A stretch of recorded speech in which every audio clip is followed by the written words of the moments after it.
Et bonjour, et nous voici aujourd'hui en ce début avril pour une promenade sur le plateau de Calerne. Nous avons ici une très belle baume qui a la particularité d'être en son milieu recouverte d'un pont de pierre, ce qui donne pour effet un endroit vraiment très sympathique à visiter.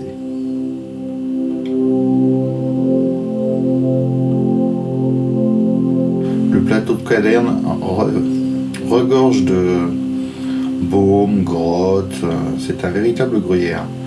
Il faut juste savoir bien l'observer, car on ne les voit pas toujours.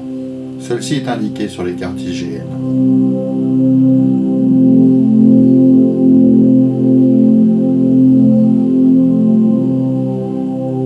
Nous sommes sur un immense plateau qui nous offre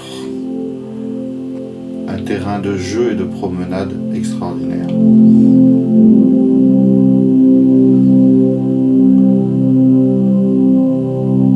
Façonnés par l'homme, les pierres ont été déplacées afin de permettre l'agriculture et les pâturages des bêtes.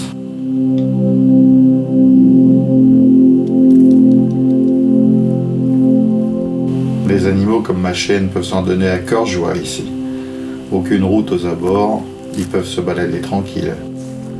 Attention toutefois en été avec les moutons.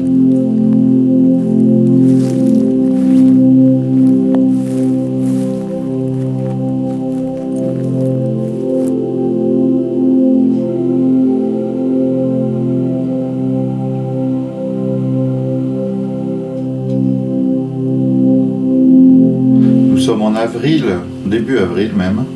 Voici pourquoi on voit encore quelques plaques de neige par-ci par-là.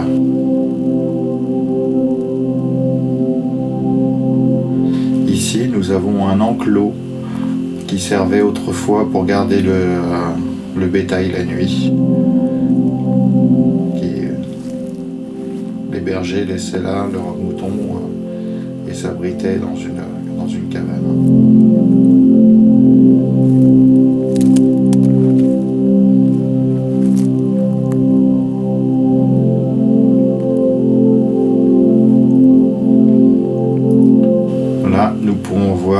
On s'approche de ce qu'on appelle ici une borie, c'est-à-dire une cabane en pierre sèche qui était fabriquée également par les bergers de manière à pouvoir se protéger des intempéries ou passer la nuit quand ils restaient avec leurs bêtes sur le plateau.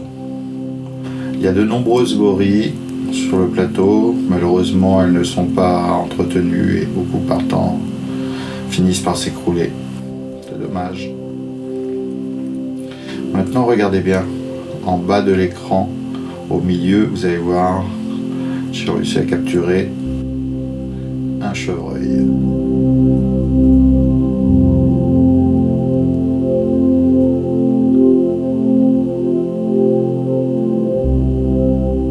Et non content d'avoir vu ce chevreuil, il y a également un rapace qui est venu se présenter à moi sur la caméra. L'avantage de ce site, c'est que comme la chasse y est interdite, les animaux sauvages y sont nombreux. Mais ils savent bien se cacher, il faut savoir les repérer.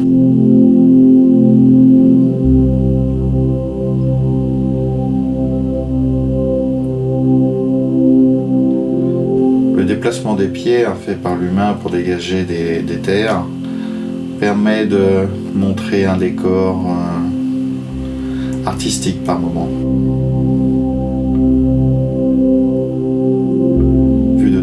Ça ressemble à des tableaux avec des taches vertes sur les endroits de pâturage et de culture.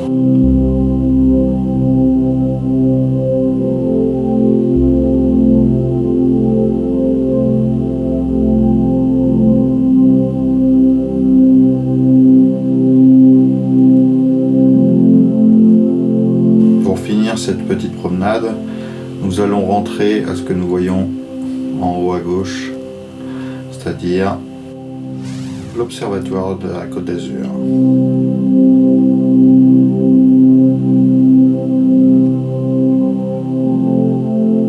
C'est de là d'ailleurs que se trouve le parking de départ pour aller se balader sur le plateau. Et cet observatoire permet d'observer la Lune, le Soleil, toutes les éruptions solaires et ainsi de suite. Voilà, j'espère que cette courte visite vous aura plu. N'hésitez pas à vous abonner en cliquant sur le petit bouton qui apparaît.